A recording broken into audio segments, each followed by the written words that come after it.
آئے، وہ باپ کا ہو، وہ بھائی کا ہو، وہ قوم کا ہو، وہ برادری کا ہو، وہ ملک کا ہو، وہ بادشاہ کا ہو، وہ کائنات میں کسی کا ہو، جو اللہ کی اتاری ہوئی شریعت سے ٹکرا جائے وہ غلط ہے، جو قرآن کی آیات بول کر کہہ دے وہ حق ہے۔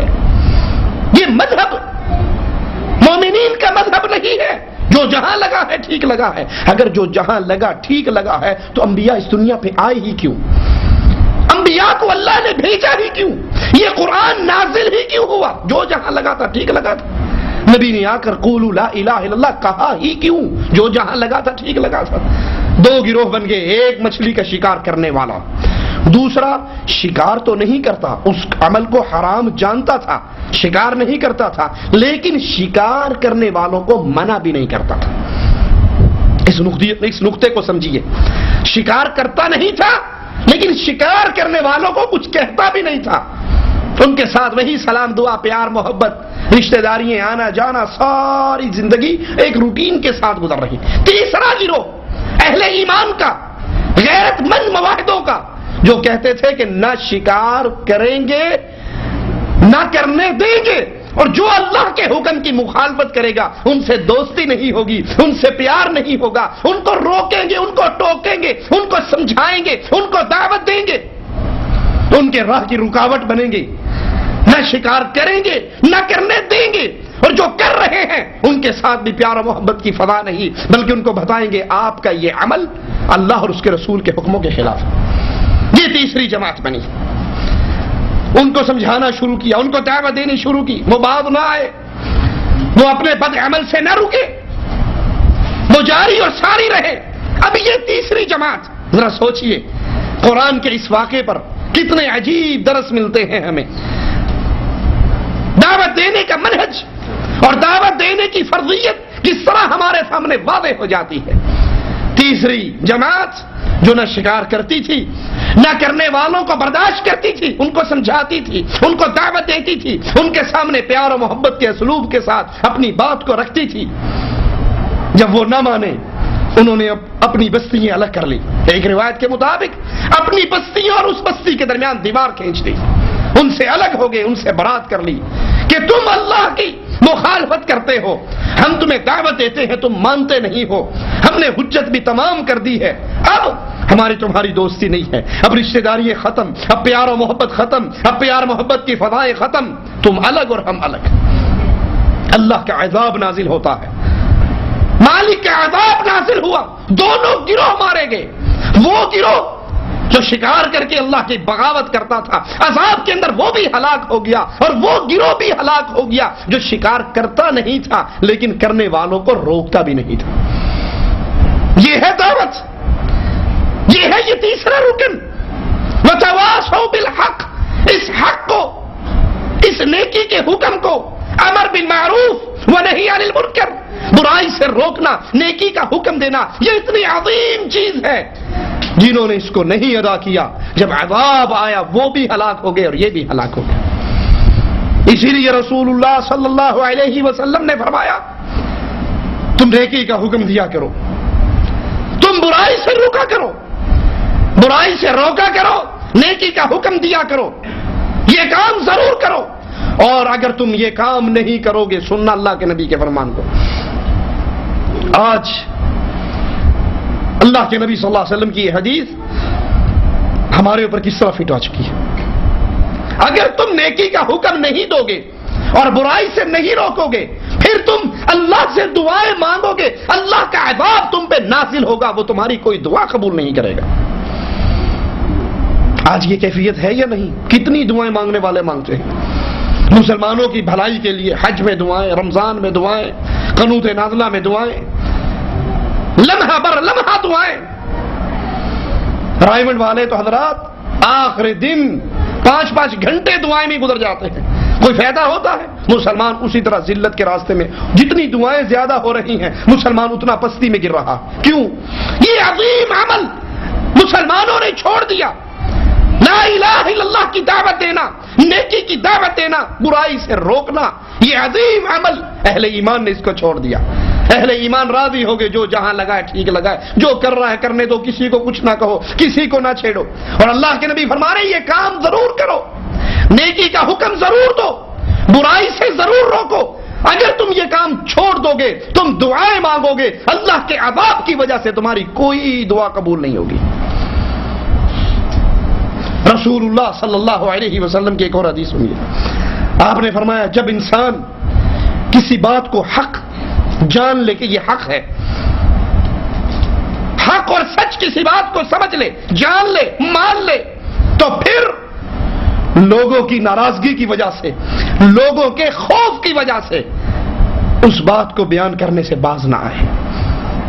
میں جانتا ہوں یہ حق ہے، اللہ کی توحید حق ہے، میں جانتا ہوں. سجدہ خاص حق ہے اللہ کا، میں جانتا ہوں. عبادت حق ہے اللہ کا، میں جانتا ہوں. طواف بیت اللہ کا عبادت ہے اللہ کی، میں جانتا ہوں. اب میں دیکھ رہا ہوں اللہ کے علاوہ قبروں پہ بھی سجدے ہیں. اللہ عز و جل کو چھوڑ کے ان کو پکارا بھی جا رہا ہے، ان کو مشکل کشا اور حاجت روا بھی سمجھا جا رہا ہے، ان سے اولاد کا سوال بھی کیا جا رہا ہے، ان مردوں کو داتا بھی کہا جا رہا ہے، اللہ کے گھر کو چھوڑ کر قبروں کا طواف بھی ہو رہا ہے. یہ ساری برائیاں میرے سامنے ہیں، میں جانتا ہوں. لیکن اس برائی سے کیوں نہیں روکتا؟ لوگ ناراض ہو جائیں گے، برادری ناراض ہو جائے گی، قوم ناراض ہو جائے گی، قبیلہ ناراض ہو جائے گا، برادری فلاں اور فلاں میرے لیے رکاوٹیں کھڑی کریں گے. اللہ کے نبی فرماتے ہیں جو حق کو حق سمجھ لے، جان لے، یقین ہو جائے، پھر وہ لوگوں کے خوف کی وجہ سے، لوگوں کے ڈر کی وجہ سے، لوگوں کے ماتھے پر پڑے ہوئے بل کو دیکھ کر اس دعوت سے، اس نیکی کے حکم اور برائی کے روکنے کے فریضے سے باز نہ آئے. رسول اللہ صلی اللہ علیہ وسلم فرماتے ہیں نیکی کا حکم دو، برائی سے روکو. اس کی وجہ سے، یہ کام کرنے کی وجہ سے نہ تو موت نزدیک ہوتی ہے، نہ رزق میں کمی ہوتی ہے. اگر تم نیکی کی دعوت ہوگے، توحید کی دعوت ہوگے، اللہ کی عبادت کی دعوت ہوگے، رسول اللہ کی اتباع کی دعوت ہوگے، برے کاموں کو دیکھ کر اس پر روکو گے، لوگوں کو ٹوکو گے، اس کی وجہ سے تمہاری موت وقت سے پہلے نہیں آ سکتی. ہمارے ہاں دعوت کے کام کو، اللہ کی توحید کی دعوت خاص طور پہ کیوں ہاتھ کھینچ لیتے ہیں لوگ؟ فلاں مار دے گا، فلاں مار دے گا، فلاں یہ نقصان کر دے گا. رسول اللہ صلی اللہ علیہ وسلم فرما رہے ہیں، عقیدے کی بات ہے کہ اس دعوت کی بنیاد پر، اس نیکی کے حکم کی وجہ سے تمہاری موت قریب نہیں ہوگی. اس نے جس موقع پر آنا ہے اسی موقع پر آنا ہے، جیسے لکھی ہوئی ہے ویسے ہی آنی ہے. تمہارا رزق بند نہیں ہوگا، تمہارے رزق میں کمی نہیں ہوگی. وہ رزق لکھ دیا گیا، جتنا لکھا گیا اتنا ہی کھاؤ گے، اور جب تک آخری لقمہ تمہارے بطن میں نہیں جائے گا اس وقت تک تمہاری موت واقع نہیں ہوگی. اس کی مثال یوں سمجھ لیجئے، اگر میں نے اور آپ نے اس ایمان اور اسلام کو اپنا ذاتی سمجھا کہ یہ ہمارا دین ہے، مصیبت اسی نقطے پہ آتی ہے. اس دین کو ہم اپنا نہیں سمجھتے. کیوں؟ کیونکہ ہم مسلمان ہیں. کیوں مسلمان ہیں؟ ہمارا دادا مسلمان تھا، ہمارے ابا جان مسلمان تھے، ہم مسلمانوں کے گھر میں پیدا ہوئے، اس لیے یہ دین ہمارے لیے اتنی ویلیو نہیں رکھتا. بالکل ویسے ہی جیسے کسی بچے کو، امیر باپ کے بیٹے کو، باپ کے مرنے کے بعد وراثت مل جائے. باپ کے مرنے سے پہلے اس کے پاس کچھ تھا نہیں، باپ مرا تو اس کی ساری پراپرٹی اس کو مل گئی. اب اس کے دل میں اس مال کی کوئی قیمت نہیں ہوگی. کیوں؟ اس نے کمایا نہیں، اس نے محنت نہیں کی. یہ سورج کی گرمی میں اس کے پسینے اس مال کی کمائی کی وجہ سے نہیں نکلے. اب اس کو اللو تللو میں اڑا دے گا، دوستوں کو کھلائے گا، یاروں کو کھلائے گا، ادھر ضائع کرے گا، ادھر ضائع کرے گا. کیوں؟ اس کو پتہ ہی نہیں کہ اس کی قیمت کتنی ہے. اور اگر اس نے خود کمایا ہوتا تو ایک ایک روپیہ خرچ کرتے ہوئے اپنے ہاتھ کو یوں روکتا. اسے پتا ہوتا یہ روپیہ کمانا کتنا مشکل ہے.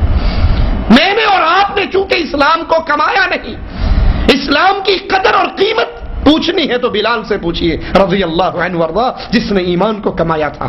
تپتی ہوئی ریت پہ لیٹے ہوئے، سینے پہ بھاری پتھر ہیں، مارنے والا مار رہا ہے اور کہہ رہا ہے کہ لا الہ الا اللہ کی آواز لگانا بند کر دے. اور بلال اس کیفیت کے اندر بھی کیا کہہ رہے ہیں؟ احد احد احد، اللہ ایک ہے، ایک ہے، ایک ہے، میں اس کے ساتھ کسی کو شریک نہیں کرتا. اس ایمان کو کمایا تو ابو بکر صدیق نے کمایا، اس ایمان کو کمایا تو عثمان غنی نے کمایا. پھر ان کی کیفیت کیا تھی؟ ان کی زندگی میں اسلام کے بارے میں کوئی زبان درازی کر جائے. ابو بکر صدیق گزر رہے ہیں یہودیوں کے محلے سے، اور ایک یہودی کہہ رہا ان اللہ فقیر، نعوذ باللہ تعالی اللہ عما یقولون، اللہ فقیر ہے اور ہم غنی ہے، اللہ ہم سے صدقہ اور خیرات مانگتا ہے۔ ابو بکر صدیق سے یہ بات برداشت نہ ہوئی، کیوں؟ ایمان کو کمایا تھا۔ اٹھے اور یہودی کے منہ پہ تھپڑ مارا۔ وہ یہودی آ کر رسول اللہ صلی اللہ علیہ وسلم کے دربار میں شکایت کرتا، آپ کے ساتھی نے مارا۔ صدیق اکبر کہتے ہیں یا رسول اللہ صلی اللہ علیہ وسلم، اس نے میرے اللہ کو گالی دی تھی اور میں رب کی توہین برداشت نہیں کرتا، میں نے ایمان کو کمایا ہے، اس ایمان کے لیے میرا خون بہا ہے، اس ایمان کے لیے میں نے اپنے مال کو قربان کیا ہے۔ اللہ کے نبی صلی اللہ علیہ وسلم مجھ سے پوچھتے ہیں، وہ انکار کر دیتا ہے کہ میں نے ایسی کوئی بات نہیں کی۔ اللہ کے نبی کہتے ہیں صدیق گواہ لے کر آؤ۔ کہا آقا گواہ کہاں سے لے کر آؤں؟ گواہ کہاں سے لے کر آؤں؟ یہودیوں کا محلہ، یہودیوں کا مولوی، ان کی پبلک، گواہی کون دے گا؟ اب بظاہر اسلام کے قانون کے مطابق یہودی کو حق ملنے والا ہے کہ جس طرح صدیق نے تجھے تھپڑ مارا ہے تو بھی قصاص لے لے، بدلہ لے لے، تھپڑ مار لے۔ لیکن جو اللہ کے لیے قربانی دیتا ہے، اللہ کی قسم، اللہ اپنے بندوں کو کبھی ضائع نہیں ہونے دیتا، کبھی ذلیل نہیں ہونے دیتا۔ آسمان سے جبرائیل کو اتار دیا جاتا ہے، اے نبی اگر دھرتی پہ کوئی صدیق اکبر کی گواہی دینے والا نہیں ہے، اس کا رب اپنے عرش سے گواہی دیتا ہے۔ یہودی نے یہ کہا تھا، تبھی صدیق نے تھپڑ مارا تھا۔ لقد سمع اللہ نے سن لی اس یہودی کی بات۔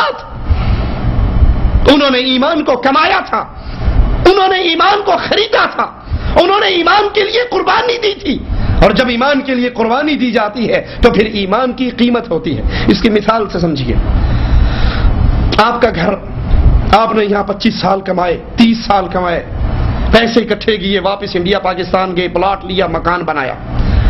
اب آپ کو اس مکان کی قدر و قیمت کا پتہ ہے، یہ مکان بننے میں کتنی مصیبتیں، کتنا پردیس مجھے کاٹنا پڑا، ماں سے دور، بھائی سے دور، باپ سے دور، بیوی سے دور، بچوں سے دور، کہ یہ اچھی کوٹھی بن جائے، اچھا مکان بن جائے۔ اب کوئی آ کے آپ کے دیوار سے اینٹیں اتار کر لے جانا چاہے، آپ کے مکان جو 5 کنال کے اوپر مکان ہے، اس میں صرف 1 مرلے پہ وہ اپنے قبضے کا دعویٰ کر دے، کیا کرو گے؟ کوئی بات نہیں، جو جہاں لگا ٹھیک لگا، چلو 1 مرلہ اس کو دے دو، دے دو گے؟ یا اس کے لیے کٹ مر جاؤ گے؟ اس کے لیے عدالت میں جانا پڑا تو جاؤ گے، لڑنا پڑا تو لڑو گے، مارنا پڑا تو مارو گے۔ میرا مکان، اور یہ ظالم دعویٰ کرتا ہے میرا، میں کیسے دے دوں؟ ارے یہ اسلام میرا ہے، اگر میں نے اس کو کمایا ہے۔ اس اسلام کی غیرت، اس اسلام کی قوت، اس اسلام کی محبت پوچھنی ہے تو صدیق اکبر سے پوچھئے جو اپنے بیٹے کو کہہ رہے ہیں، اگر عبد الرحمان تیری گردن میری تلوار کے نیچے 1 مرتبہ آ جاتی، رب محمد کی قسم بیٹا نہ سمجھتا، اسلام کا دشمن سمجھ کے کاٹ ڈالتا۔ جس طرح اس مکان کی محبت میرے دل میں ہے، اگر میں نے ایمان کو کمایا ہوتا تو اسلام کی محبت بھی میرے دل میں ہوتی۔ پھر اس اسلام کو کوئی بگاڑ جائے، پھر توحید میں کوئی شرک داخل کر جائے، پھر اللہ کے رسول کی سنتوں کو تبدیل کر کے وہاں پر کسی اور کے طریقے کو رائج کر دے، اور میں گھر میں بیٹھ کے سو جاؤں کہ جو جہاں لگا ہے ٹھیک لگا۔ یاد کر لیجئے اللہ عز و جل، اس نے ہمیں پیدا کرنے کا مقصد بیان کیا۔ غور کیجئے قرآن کی آیت پہ، کنتم خیر امہ، تم بہترین امت ہو، اخرجت للناس، تمہیں پیدا کرنے کا مقصد کیا ہے؟ تم ڈاکٹر بن جاؤ، انجینئر بن جاؤ، پروفیسر بن جاؤ، یہ بننا گناہ نہیں ہے، یہ عین، یہ دنیا کمانا اور اس سے اپنا نصیب لینا عین حلال ہے، اجازت ہے، ضروری ہے، کیجئے، لیکن اس کے ساتھ ساتھ یہ مقصد ہے نہیں، یہ مقصد نہیں ہے، یہ ضرورت ہے۔ ڈاکٹر بن کر اپنی پیٹ پالنا ضرورت ہے، انجینئر بن کے حلال روزی کمانا ضرورت ہے، پروفیسر بن کے حلال روٹی کمانا ضرورت ہے، ڈرائیور بن کے کمائی کرنا یہ ضرورت ہے، مقصد نہیں۔ مقصد کیا ہے کہ اللہ کے دین کو غالب کرنا ہے، اللہ کے قرآن کو غالب کرنا ہے، اسلام کے لیے جینا اور مرنا ہے، اسلام کے لیے کٹنا ہے۔ اگر اسلام کے لیے اور یہ تمام دنیا کی عائشوں کے لیے مجھے قربانی دینے کا وقت آئے تو پھر میں تمام دنیا کی چیزوں کو چھوڑ سکتا ہوں، اللہ کے دین کو نہیں چھوڑ سکتا۔ یہ مقصد ہے زندگی کا۔ عبد الرحمن ابن عوف نکلتے ہیں مکے سے، بیوی ساتھ ہے، بیٹا ساتھ ہے، مال و زر ساتھ ہے، سسرالی آگے پکڑ لیتے ہیں، جانا ہے مدینے تو جاؤ، ہماری بیٹی کو چھوڑ کر جاؤ۔ بیٹی چھن گئی، بیوی چھن گئی، بچہ بھی چھین لیتے ہیں۔ اہل مکہ آ جاتے ہیں تیر و تلوار لے کر، اگر مکے میں رہو تو یہ مال تمہیں مبارک ہو، اور اگر مکہ چھوڑتے ہو تو یہ مال تمہیں لے جانے کی اجازت نہیں جو مال تم نے مکے میں کمایا۔ عبد الرحمن سے بیوی بھی چھن گئی، اولاد بھی چھن گئی، مال بھی چھن گیا، تنے